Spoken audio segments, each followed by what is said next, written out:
Olá, sejam bem-vindos. A gente vai finalizar o capítulo 3 desse estudo que a gente fez dos chakras, onde a gente fez eles individualmente e a gente chegou ao fim. A gente vai falar dos dois últimos chakras, do sexto e do sétimo, tá? Lembrando que anteriormente a gente estudou os aspectos psicológicos dos chakras, a gente teve um estudo anterior aos aspectos psicológicos, que foi as forças da criação, onde a gente observou toda a parte mitológica, toda a parte filosófica, em que, em resumo, tudo isso que a gente está estudando se resume a gente ter uma atitude de recolhimento, né, através das práticas meditativas, que são associadas à prática do yoga, à prática do Hatha Yoga. Tem várias ferramentas, tem um repertório de ferramentas enorme para que possamos praticar. Exercitando isso, a gente vai conseguir equilibrar os nossos chakras e assim ter mais saúde física e mental. E em uma contrapartida mais ampla, a gente fala de voltar-se para a natureza. Como a gente está muito desconectado com a natureza, né? A natureza que eu falo é essa mesmo, que no yoga a gente chama de prakriti, que é essa natureza externa.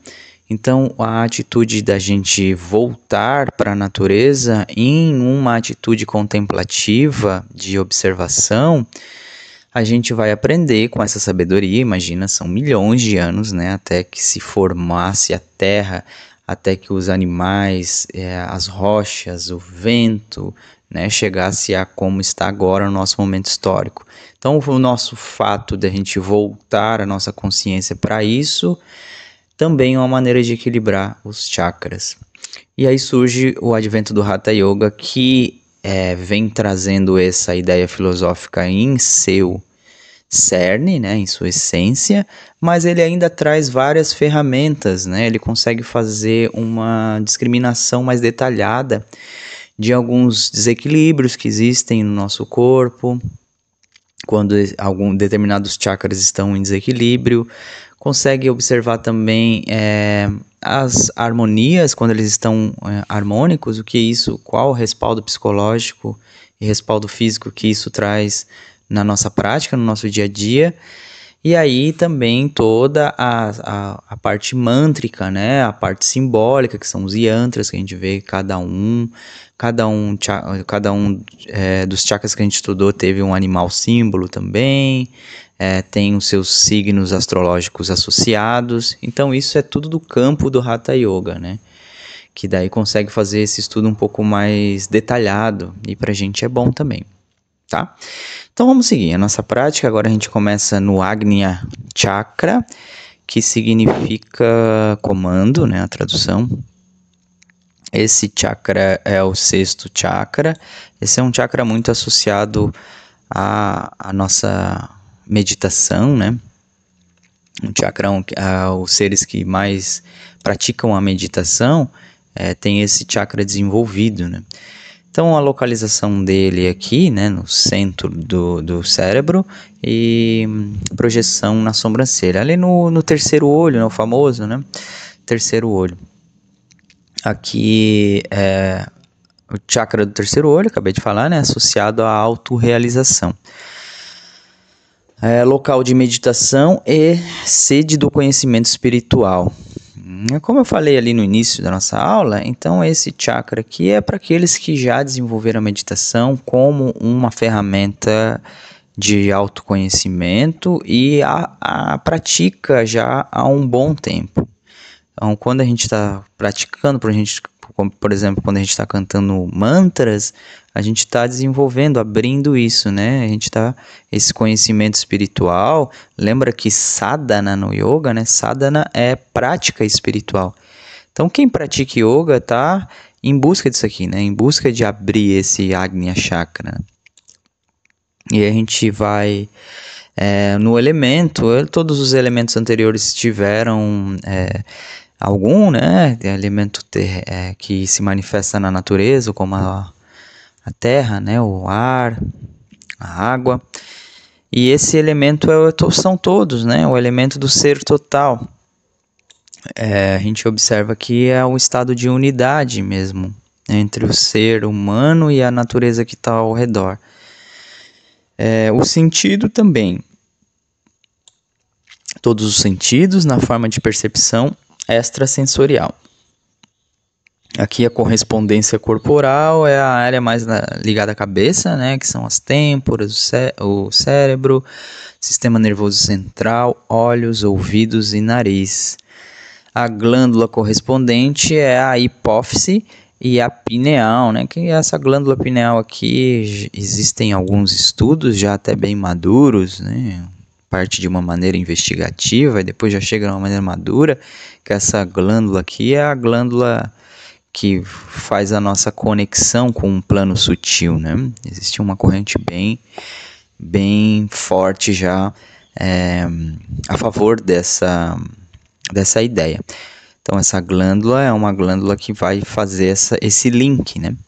A cor é o prateado, o símbolo é o lótus, aqui a gente viu branco azulado, duas pétalas que representam as polaridades, né? A gente viu que todos os outros yantras tinham pétalas no lótus. Esse aqui representa o yin yang, que é o yin yang se fosse no taoísmo, né? No Hatha Yoga é o Ida e o Pingala, então são os dois nadis principais. A gente tem vários nadis, a gente já estudou anteriormente, fartamente, até por sinal, sobre essas ideias de nadi, e depois no nosso próximo módulo, que é o módulo de mudras e mantras, a gente vai voltar a entrar nesse estudo, mas basicamente, né? Então a gente estuda essas duas polaridades para equilibrá-las, né? Então, Ida e o Pingala, Ida do lado esquerdo e Pingala do lado direito. Então é isso que representa esse yantra. A busca entre esse equilíbrio, a busca incessante entre equilibrar as nossas polaridades. Aqui a gente vai entrar já naquele campo astrológico, né, do planeta governante é o Saturno. Signos e planeta astrológicos Capricórnio, Saturno, Aquário, Urano, Peixes, Netuno, Sagitário, Júpiter, Mercúrio. Aqui é limite entre a consciência humana e a consciência superior. Associadamente consciente, subconsciente, inconsciente e intelecto e ego. A gente viu naquela aula anterior sobre os aspectos psicológicos dos chakras, e a gente viu que esse chakra aqui é a abertura que a nossa mente tem para as ideias, né? O campo das ideias. E aí tem aqui, a gente vê o 6A e ali atrás o 6B. Então, quando o 6B está aberto, esse campo mental de criatividade, de manifestação intelectual, quando ele está aberto, a gente consegue manifestar quando o 6B está aberto. Então, a gente sai do campo mental e manifesta isso no campo físico. Agora, se está em desequilíbrio, isso traz bastante transtorno para a gente. Até porque existe alguma coisa bastante agoniante, né? Quando a gente não consegue botar as nossas ideias, manifestar as nossas ideias, né? Isso acontece com bastante gente. Já aconteceu em algum momento com vocês que estão assistindo esse vídeo também. Isso é questão de equilibrar mesmo, é uma certa maturidade. A gente observa que cada chakra, ele demanda uma maturidade da gente, né? E esse sexto chakra é isso. E também essa abertura para o plano espiritual, porque a gente viu nos dois últimos chakras, né? O coração, onde a gente está aberto, né? Aberto pro todo. A gente já observa o universo como algo receptivo, como algo acolhedor, o útero, né? A gente viu no Vishnu Granthi, que é aquele nó, né, que agora vai ser o último nó que a gente vai estudar, mas esse nó é que a gente começa a perceber o universo como algo acolhedor e algo que nos alimenta, né? E aí no chakra da garganta a mesma coisa, nossos aspectos materiais, a nossa relação com o nosso trabalho, o nosso dharma, né, o nosso recado, a nossa criatividade começa a ficar mais à flor da pele quando esse chakra está mais aberto. E esse último chakra é isso, é essa abertura intelectual, a gente conseguir entender não só as coisas mais cartesianas que a gente precisa estar no dia a dia fazendo, né? Questão de trabalho, etc. Mas sim as sutilezas que a vida, os recados mais sutis que a vida nos dá. Então esse chakra aberto, a prática da meditação, ela nos ajuda bastante nesse processo. A gente volta aqui, envolve habilidades e talentos no raciocínio, então tudo isso corrobora o que eu acabei de falar. Clareza na avaliação de atitudes e crenças.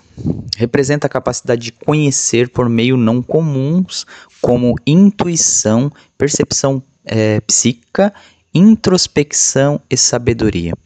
Muito interessante isso aqui, né? Envolve o valor de aprender a agir sob gestão interna ou intuição interna e permanecer firme. Então, lembrando para vocês que o yoga, intuição é um sentido para o yoga, assim como qualquer outro, tá? Então, a gente aprender a intuição, lidar mais, se relacionar bem com essa ideia de intuição, essa ideia de espiritualidade, essa ideia do denso e sutil, é trabalhar esse chakra, né? É um dos sinais que a gente está trabalhando esse chakra, né? E aqui a mente aberta, né? Então aquela pessoa mais turrona, aquela pessoa que está mais no egocentrismo, seja ele intelectual, a gente vai ver daqui a pouco, né? No último Granthi, que é o Rudra Granthi, que está com esse chakra em desequilíbrio, né? E por sinal está bloqueado esse chakra, essa energia não consegue sair dali. A gente vai ver daqui a pouquinho mais detalhado isso que eu estou falando. Desenvolver o desapego de assuntos pessoais e materiais. Isso aqui parece uma frase simples, né? Mas se vocês forem ler devagarinho isso aqui, a gente vai ver que é um desafio, né, nesse momento histórico que a gente vive, desenvolver o desapego de assuntos pessoais e materiais, né? Aqui ela vai, claro, a gente já estudou os chakras ali, um por um, a gente até no chakra passado a gente está falando de materialidade, de se dar bem com a nossa relação com o dinheiro, com a materialidade, e a gente veio falando isso. Daqui a pouco a gente chega nesse último chakra e vai começar a falar de desapego, né? Isso aí às vezes dá uma bugada na nossa cabeça, né? Sim, mas não... Qual é a relação que isso tem?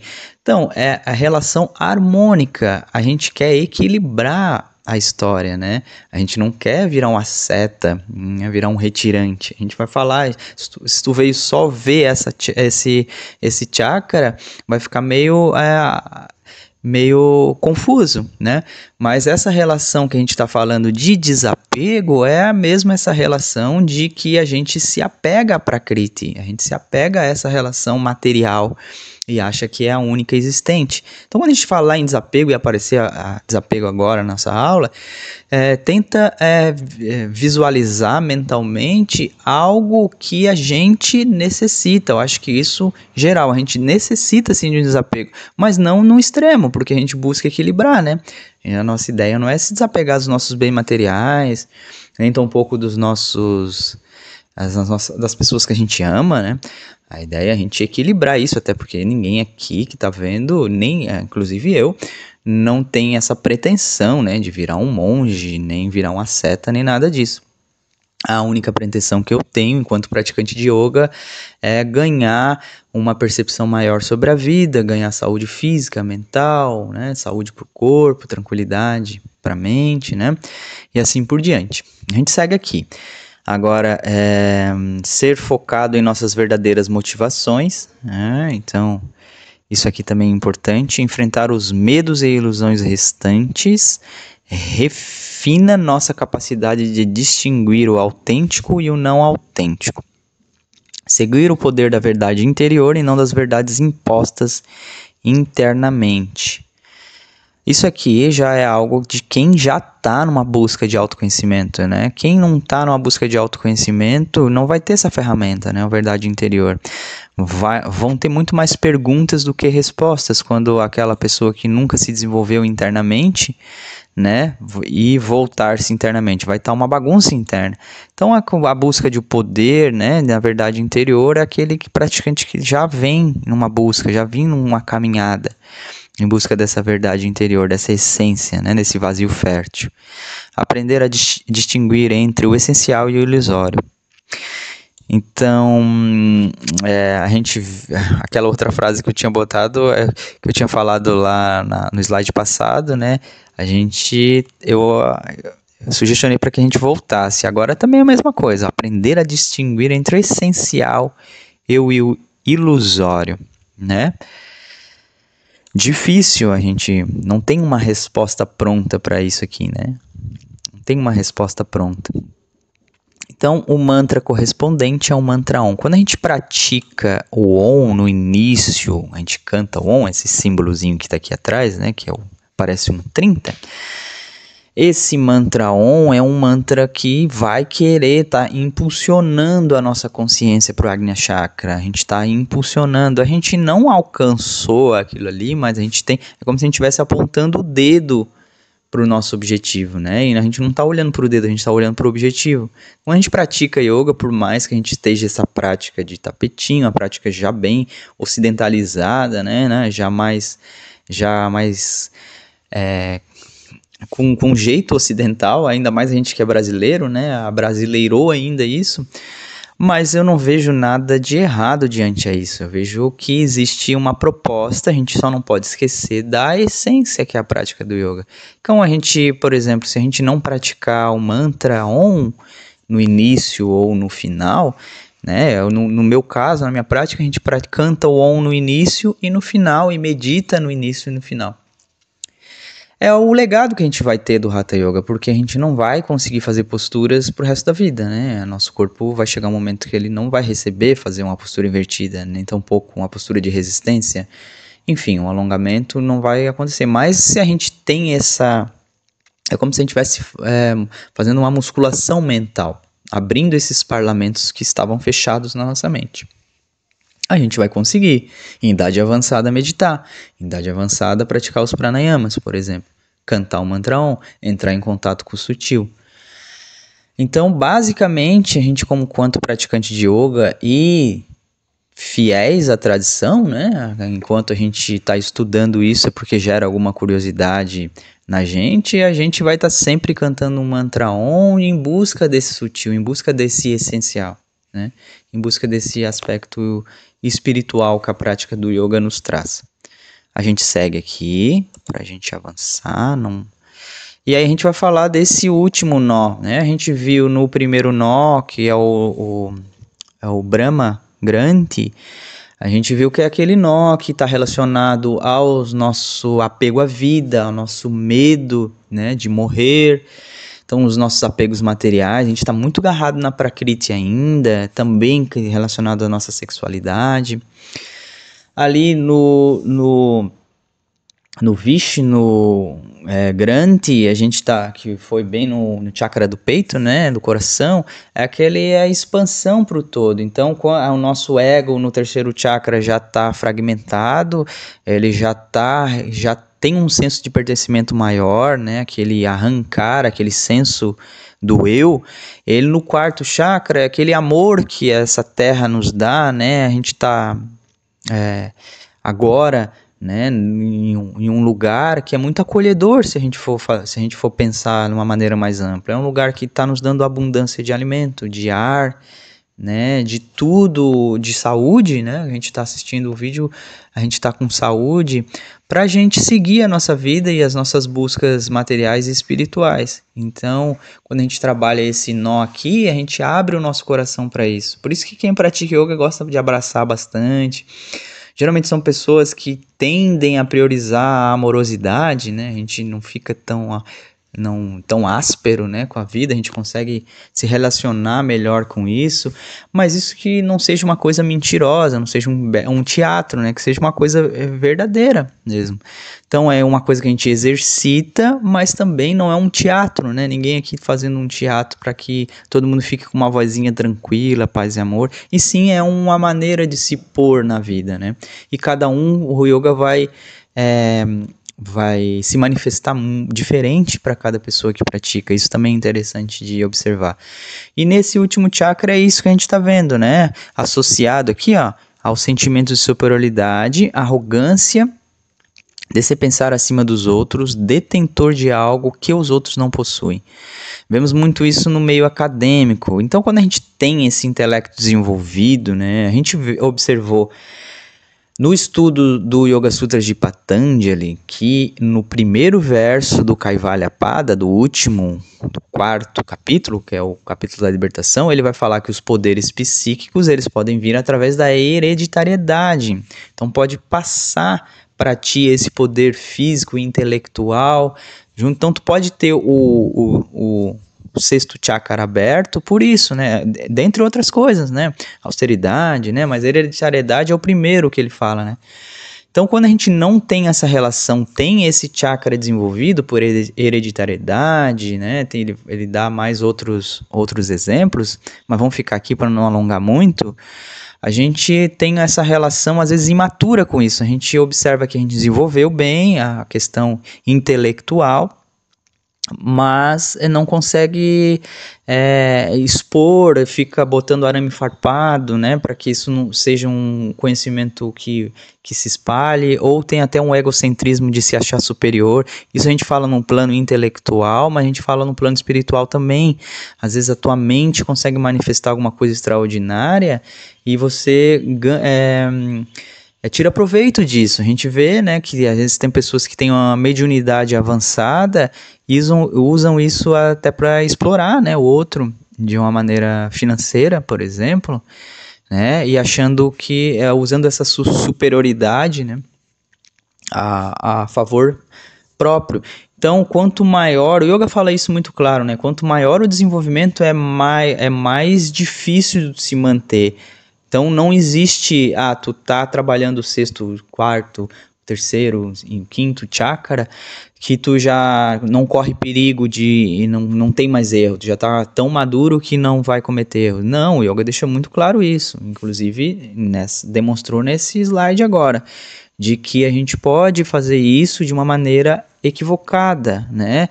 Tendo um egocentrismo exacerbado no sentido de achar que é superior aos outros, e quando a nossa mente manifestar alguma coisa extraordinária, a gente toma proveito disso e acaba cacando tudo, né? Em vez de fazer uma coisa que vai trazer benefício comum, acaba só estragando, né? Vamos seguir aqui, ó. Para não ficar muito longa a aula, a gente já está passando já do...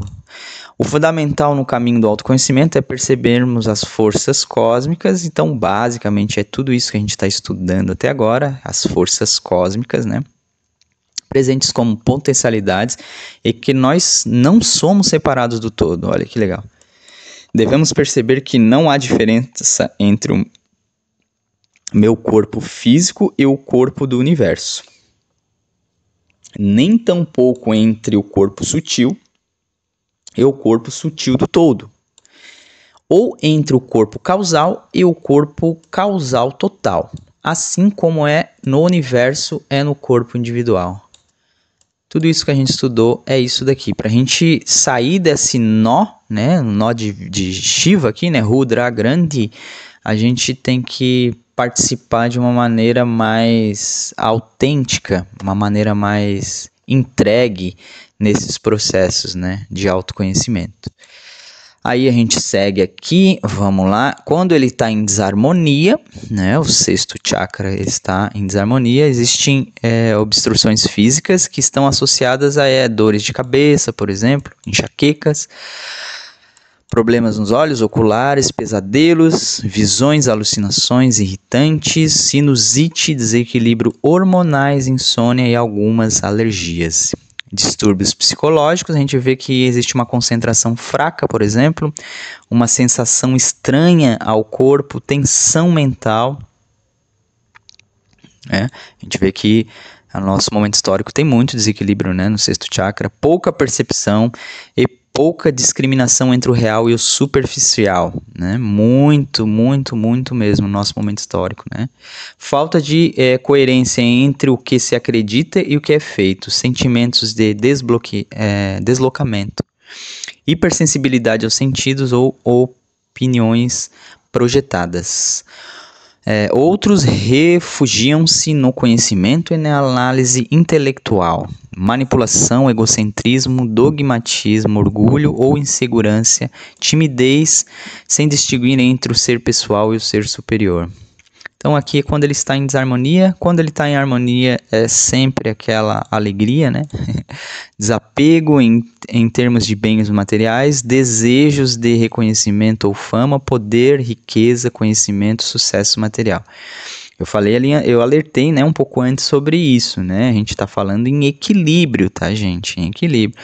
Em equilíbrio no sentido, por exemplo, de bens materiais. Tu vai precisar de um bem material, mas tu vai precisar acumular, né? Vai precisar acumular os bens materiais, ser uma pessoa que não se dá bem com essa ideia, né?